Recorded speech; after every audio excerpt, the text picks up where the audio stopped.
BJP की केंद्र सरकार से हमारे बच्चों को रोजगार दिए नहीं जा रहे, पाकिस्तान से लोगों को लाके उनके बच्चों को रोजगार देना चाहते हैं। हमारे रोजगार उनके बच्चों को देना चाहते हैं।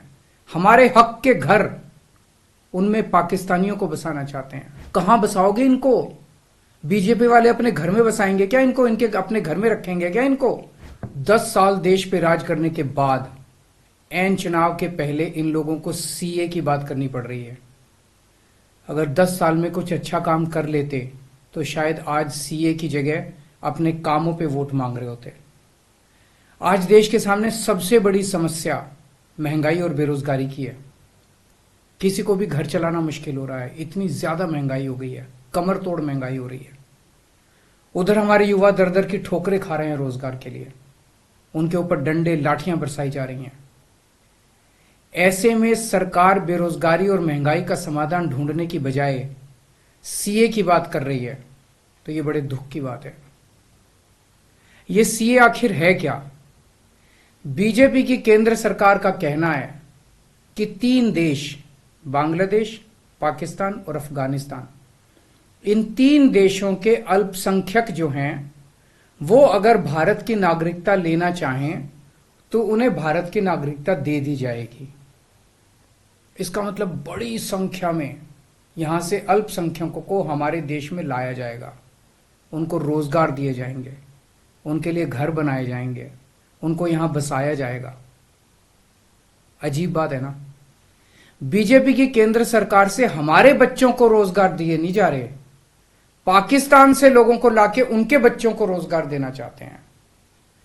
हमारे लोगों के पास तो घर नहीं है, भारत के तो ढेरों लोग बेघर हैं, लेकिन बीजेपी वाले पाकिस्तान से लोगों को लाके उन्हें भारत में बसाना चाहते हैं, उनको घर देना चाहते हैं। हमारे रोजगार उनके बच्चों को देना चाहते हैं। हमारे हक के घर उनमें पाकिस्तानियों को बसाना चाहते हैं। भारत सरकार का जो सरकारी पैसा हमारे परिवार और देश के विकास पे खर्च होना चाहिए, वो पैसा पाकिस्तानियों को भारत में बसाने पे खर्च किया जाएगा। इन 3 देशों में लगभग 2.5 से 3 करोड़ अल्पसंख्यक हैं। ये तीनों बहुत गरीब देश हैं। जैसे ही भारत के दरवाजे खुलेंगे, इन 3 देशों से भारी भीड़ हमारे भारत में आ जाएगी।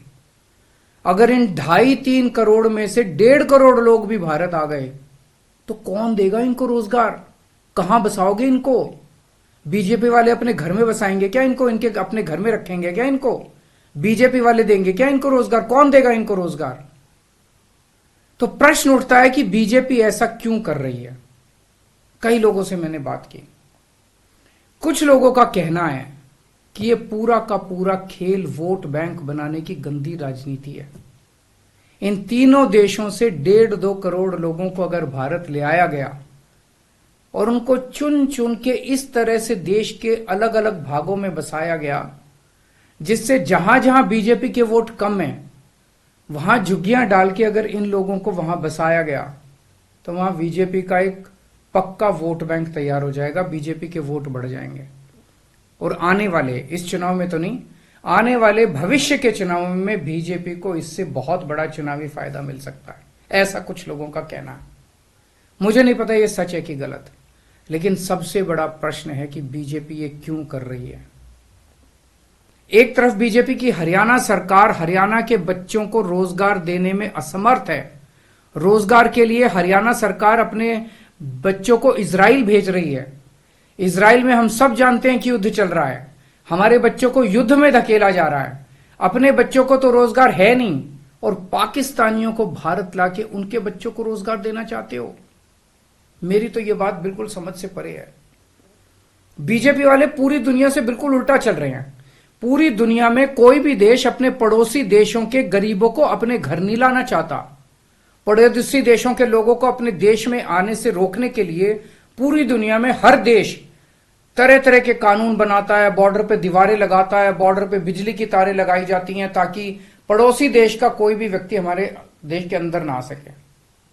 बीजेपी शायद अकेली पार्टी है पूरी दुनिया की जो पड़ोसी देश के गरीब लोगों को अपने देश में घुसाने के लिए दरवाजे खोल रही है, बिल्कुल उल्टा कर रही है। एक और बात है सोचने की, पिछले 10 सालों में 11 लाख से ज्यादा भारत के बड़े बड़े अमीर उद्योगपति और व्यापारी भारत छोड़ के चले गए। ये लोग भारत में फैक्ट्री चलाया करते थे, इंडस्ट्री चलाया करते थे, बड़े बड़े व्यापार किया करते थे, लाखों लोगों को नौकरी देते थे, रोजगार देते थे। ये बीजेपी की गलत नीतियों और उनके अत्याचार से तंग आके भारत छोड़ के चले गए। अगर बीजेपी को लाना ही है तो इन लोगों को वापस भारत लेके आओ ना, जो भारत छोड़ के चले गए। ये भारत आएंगे, इनके पास पैसा है, भारत में इन्वेस्ट करेंगे, नई नई फैक्ट्रियां खोलेंगे, नए नए व्यापार खोलेंगे, अपने बच्चों को रोजगार मिलेगा। ये क्या बदतमीजी है कि बांग्लादेश के, पाकिस्तान के और अफगानिस्तान के लोगों को हमारे देश में लाके बसाएंगे और उनको हमारे बच्चों के हक के रोजगार उनको देंगे। ये लोग कह रहे हैं कि 2014 के पहले आए हुए घुसपैठियों को इन नागरिकता दी जाएगी। ऐसा नहीं है, ये तो शुरुआत है। एक बार ये सिलसिला चालू हो गया, एक बार दरवाजे खुल गए तो फिर बहुत बड़ी संख्या में पाकिस्तानी और बांग्लादेश से लोग भारत में आने लगेंगे। आज बीजेपी कह रही है 2014 के पहले आए हुए लोगों को ही नागरिकता दी जाएगी। देख लेना, अगले चुनाव में ये बीजेपी वाले इस तारीख को बढ़ा के 2024 कर देंगे कि 2024 के आए हुए पहले वाले लोगों को दी जाएगी, और फिर इसे और आगे बढ़ा देंगे। मोटी मोटी बात यह है कि पाकिस्तानियों और बांग्लादेशियों के लिए भारी संख्या में भारत आने के लिए बीजेपी सरकार ने दरवाजे खोल दिए। ये देश के लिए बेहद खतरनाक है, और इसका सबसे ज्यादा खामियाजा उत्तर पूर्व, नॉर्थ ईस्टर्न स्टेट्स भुगत रहे हैं, खासकर आसाम। आसाम के लोगों की भाषा और संस्कृति खतरे में पड़ चुकी है, क्योंकि वहां पे बांग्लादेश से इतनी बड़ी संख्या के ऊपर इलीगल माइग्रेशन हुआ है। अब बीजेपी कह रही है कि इलीगल माइग्रेंट जो आए हैं उनको हम नागरिकता देंगे, उनको हम बसाएंगे, आसाम में बसाएंगे। आसाम के लोग बहुत नाराज हैं।